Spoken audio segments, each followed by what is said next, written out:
Bom dia, queridos! Bem-vindos de novo ao meu canal do YouTube. Eu quero contar para vocês a experiência de imigrantes venezuelanos aqui em Curitiba, Brasil. Eu tenho já 2 anos em Brasil, aqui em Curitiba, e nesse tempo eu já fiz alguns amigos, alguns da Argentina, alguns de Colômbia, alguns de México e também venezuelanos. E hoje eu quero apresentar para vocês a Manuel, cientista, quase doutorado, ou doutor, né? Quase doutor, amigo, ele é de Apure, uma zona maravilhosa lá na Venezuela. Como é que você está, querido? Muito obrigado. Eu tô um pouco assustado no momento. Por quê? Não, porque eu não sei as perguntas. Então, eu quero que ele nos conte para nós sua experiência em Curitiba. Faz quanto tempo você está aqui em Curitiba? Bom, eu moro aqui já há 5 anos.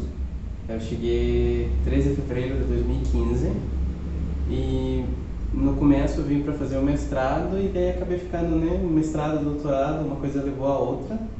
E sou formado em biologia e faço doutorado em ciências bioquímicas na Universidade Federal do Paraná. Mas eu vou bem. Só que assim, a experiência de imigrante é diferente para cada um. Ele veio a causa do mestrado, porque você ganhou uma bolsa, né? Isso. Eu ganhei uma bolsa do programa de bolsas da OEA, Grupo Coimbra, de Universidades Brasileiras, se não me engano. E era para ficar aqui 2 anos durante o mestrado e voltar. Mas aí aconteceram muitas coisas, todo mundo já tá ligado. Então, essas coisas são as que fazem a diferença, Sim. né? O que coisas aconteceram no seu caso que você decidiu voltar para o Brasil e voltar ainda para Curitiba? Bom, primeiro, durante o mestrado, a experiência foi muito boa. No caso do meu orientador, ele já disse para mim, a gente pode continuar de fato no doutorado, só tentar o processo seletivo interno e ver o que vai dar no final. E nesse tempo, eu já tinha 2 anos morando aqui, eu falei, já tá na hora de voltar para casa, tô com saudade da minha família, do ambiente, enfim. E eu voltei para Venezuela em março de 2017, fiquei lá 3 meses. Então foi um processo um pouco complicado. Eu acho que a maioria do pessoal que acompanha o canal e você também, que são venezuelanos, eles já sabem qual que é a situação no nosso país. Então isso me fez refletir muito e daí no final o processo seletivo deu certo. Eu acabei então sendo selecionado para fazer o doutorado. E eu voltei para Curitiba por mais 4 anos, né? E já depois disso, imagino que eu vou... Já você é praticamente curitibano, né? Muita gente fala isso, mas eu não sei. Eu vou contar uma anedota para vocês, uma lembrança que eu tive com o Manuel. Quando eu conheci ele chegou em casa para uma janta típica da Venezuela. A gente fez arepas com outros meninos que eu também conheci. E ele chegou lá e eu acreditava totalmente que esse rapaz aqui que vocês veem, tão bonitinho, esse gato falava perfeito português. E eu assim, tipo, com o meu português, que é nada a ver, né? Nada a ver com o português dele. E eu, tudo bem, é um prazer. Olha, que tal? Ele falou português aí normal. E eu fiquei tipo, depois, porque tinham outros colegas ali falando português. Ele falou, depois que todas as pessoas foram embora, ele falou, eu sou venezuelano. O quê? Você é venezuelano com essa língua tão perfeita? Como foi a adaptação quando você chegou por primeira vez? Bom, eu acho que são contextos diferentes, né? A maioria do pessoal que está vindo agora está vindo por uma questão humanitária. E daí quando eu cheguei aqui em 2015... a crise já existia, mas o nível da crise não era tão grande e tão forte quanto agora. E a questão que eu acho que mais importante foi o meu objetivo quando eu vim para cá, né? Eu vim para ter uma formação. E dentro dessa formação estava incluso também a possibilidade de eu aprender o português. Então era para mim, era tipo uma obrigação e ao mesmo tempo a universidade me deu as ferramentas para eu fazer um curso de português. Então, por 1 ano e meio, mais ou menos, eu estive dentro do CELIM, que é o Centro de Línguas da UFPR, e eu tive aula de português. Então, as aulas, elas são um elemento essencial. A outra coisa que eu acho que também influi muito é o contato. Na minha época, quando eu cheguei aqui, tinha poucos venezuelanos, essa é a realidade, tinha pouca gente. E esse contato com pessoas que falam espanhol, ele acontecia com menos frequência. Acho que agora, sei lá, 2018 pra cá, eu comecei a ter contato com muitas pessoas que falam espanhol, mas obviamente já eram 3 anos de aprendizado que eu estava falando português, principalmente. A minha língua principal era português.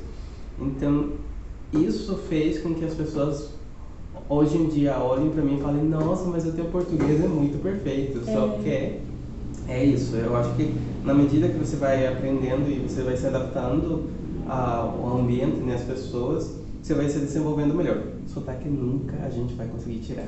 Mas assim, ele fala que tem sotaque. Ela não tem. Ela não o sotaque é uma coisa bonitinha.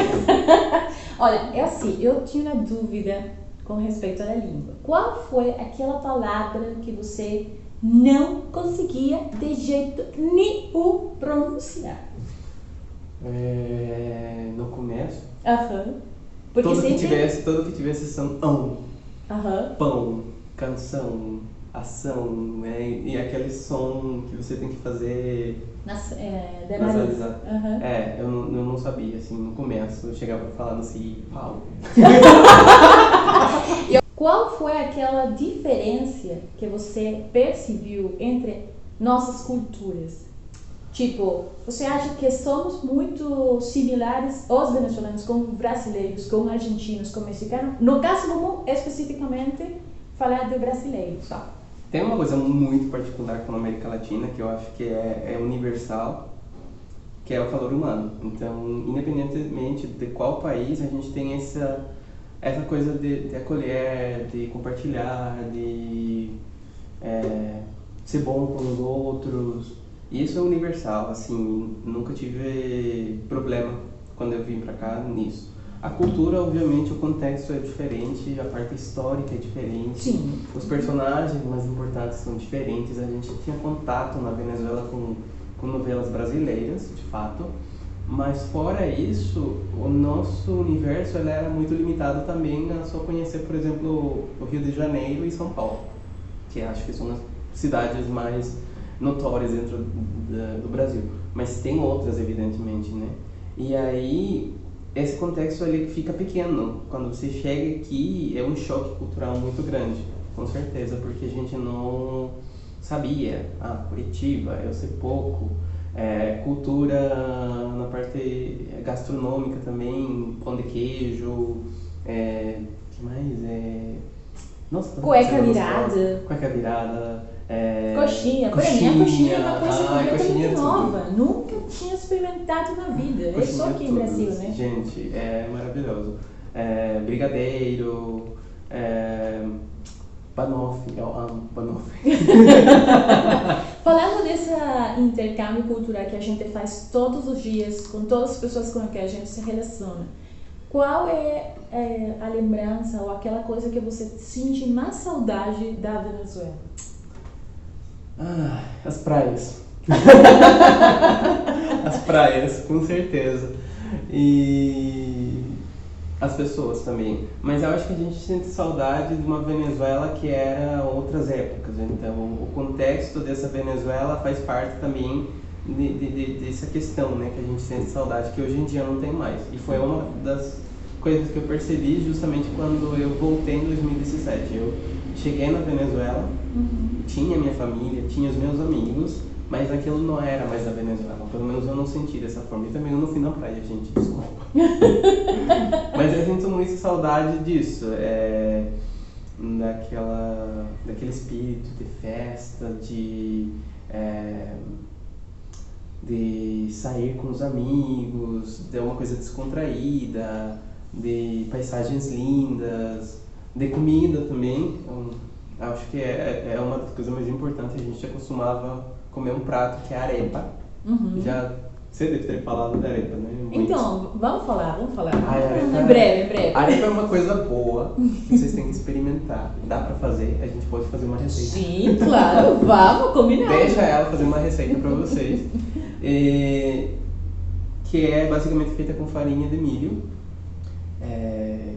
Coloca uma água, um sal, faz uma mistura ali, uma massa, e daí você faz ela assada e come com o recheio que você quiser. Sim. Salgado, tá? É salgado. Pelo amor de Deus. Outra coisa não dá pra pôr coisa doce. Não dá pra colocar goiabada dentro da arepa. Essa é uma coisa também interessante, né? Essa questão que eu acho que brasileiro tem que colocar muito, é de fazer sempre uma versão doce do prato. Por exemplo, sushi doce, pizza doce. Era uma coisa que no começo eu tipo, Mas depois que você experimenta, aí você vê que tipo, nossa, é gostoso mesmo. Por que a gente não teve essa ideia? É verdade. Mas é um choque no começo, quando Sim. você vê essas questões. A comida é diferente, Também eu acho que a cidade, né, a gente está no sul, é mais frio, nós somos do Caribe, então houve um processo de adaptação muito forte. Muito forte, gente. Acreditem, são 5 anos e eu ainda estou morrendo de frio aqui. Olha como ela está, olha como estou eu. Eu sou não consigo aguentar, não. Obrigado. Além dessa saudade que você sente pela Venezuela, eu preciso te perguntar, você voltaria para a Venezuela? Em um outro contexto, eu acho que sim. Todo mundo sempre vai ter saudade de casa. É uma coisa, assim, impressionante. Mas a circunstância que obrigou a gente a sair, que obrigou a todos nós a sair, ela é muito forte. Então é diferente, por exemplo, eu saí para fazer uma viagem na França. E eu fiquei lá porque eu me apaixonei pela França e eu quis morar lá. E aí você tem aquela questão de tipo, eu escolhi morar lá. Sim. Eu acho que a maioria dos venezuelanos, a gente não escolheu sair para nenhum lugar do mundo, né? Nós fomos obrigados em parte por conta dessa crise humanitária. Então, essa questão faz a gente pensar se voltar ou não seja uma opção. E aí eu, particularmente, nesse sentimento, eu fazendo como que eu diria, uma avaliação assim, para internalizando e tudo mais, eu digo que eu voltaria num contexto político, social e econômico totalmente diferente, mas ao mesmo tempo eu não me prendo nisso e eu estou totalmente disposto a começar minha vida, seja lá o lugar que for. E se o Brasil, né, já me recebeu com as portas abertas esses 5 anos, eu consegui muita coisa aqui, eu tenho muitos amigos, é uma coisa linda. Se é um país para a gente fazer raízes, eu estou disposta. Eu ficaria, estou disponível, estou procurando namorado para ficar e virar brasileira. Se quer, se liga aí, gente. Eu adoro o Brasil, realmente eu estou apaixonado por vocês. Minha experiência tem sido fabulosa, fantástica, com certeza, sensacional. Assim, a gente tem... O recebimento foi ótimo. Isso. Na área acadêmica, as pessoas que conheci, elas foram super atenciosas comigo e desde o começo sempre me apoiaram muito. Uhum. Eu tive a sorte de morar com muitas pessoas aqui, das quais eu aprendi muito. Não dá pra mencionar porque muita gente aprendeu. Todos. Mas isso faz com que o meu tempo aqui seja mais ameno, seja mais tranquilo, porque todo venezuelano, né, tá sofrendo sempre por dois, tá sofrendo sempre pela situação dele aqui, né, da situação de qualquer pessoa no estrangeiro, tipo, no outro país, e tá sofrendo por aqueles que ficam em casa. Isso, é verdade. Então, o fato da gente ter amigos e pessoas que estão perto de vocês, que ficam sempre perguntando, te cuidando e tal, é importantíssimo e tem sido uma coisa da qual eu sou extremamente grato do Brasil, porque essa questão de acolhimento realmente faz a diferença. Então, muito obrigado. Mas assim, nunca você Teve? Não teve. Aquele preconceito. Alguém alguma vez falou alguma coisa meio que estranha, meio que errada para você? Você sente que em algum tempo, durante esses 5 anos, cambiou essa percepção? Bom, teve uma coisa muito importante, né? Que é a percepção do racismo. A gente pode entrar nesse assunto? Claro. Ah, tá. Já tinha sido dito pra mim, tem que tomar cuidado porque às vezes no sul tem algumas pessoas que são racistas e coisa do tipo. O Brasil, no mundo geral, tem uma questão do racismo muito forte, né? E que na Venezuela, eu não diria hoje em dia que a gente não tinha. Eu acho que a gente tem, mas ela fica mais por baixo dos panos. Ela não era tão evidente. Então, quando eu cheguei aqui, já tinha falado pra mim sobre isso. Eu, no começo, ignorei, falei, vocês estão exagerando. E daí teve um dia que eu tava saindo daqui do prédio, tava descendo pra pegar o ônibus da universidade, tava com minha mochila, enfim.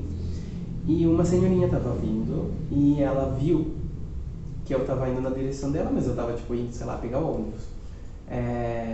E daí ela se apertou contra a parede e no momento eu não percebi exatamente o que era que estava acontecendo, mas depois eu entendi que ela pensou provavelmente que eu ia, sei lá, assaltar ela.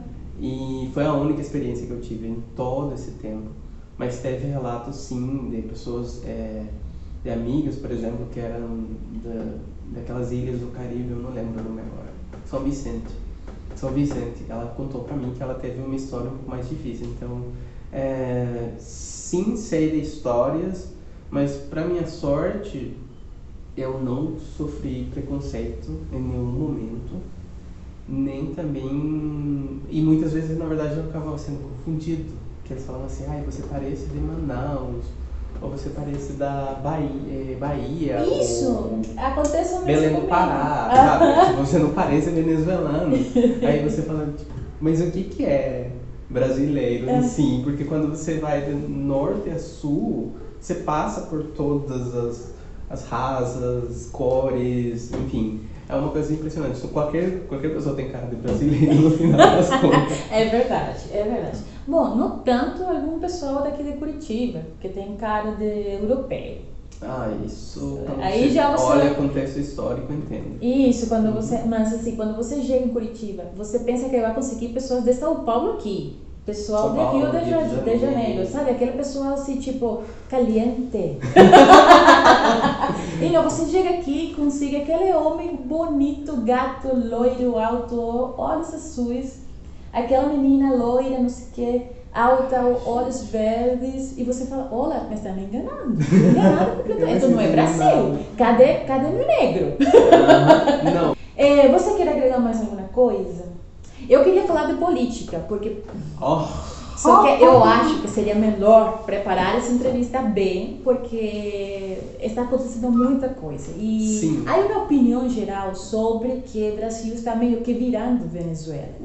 E daí tem um contexto histórico, um contexto político que a gente tem que expor para vocês como foi que aconteceu na Venezuela.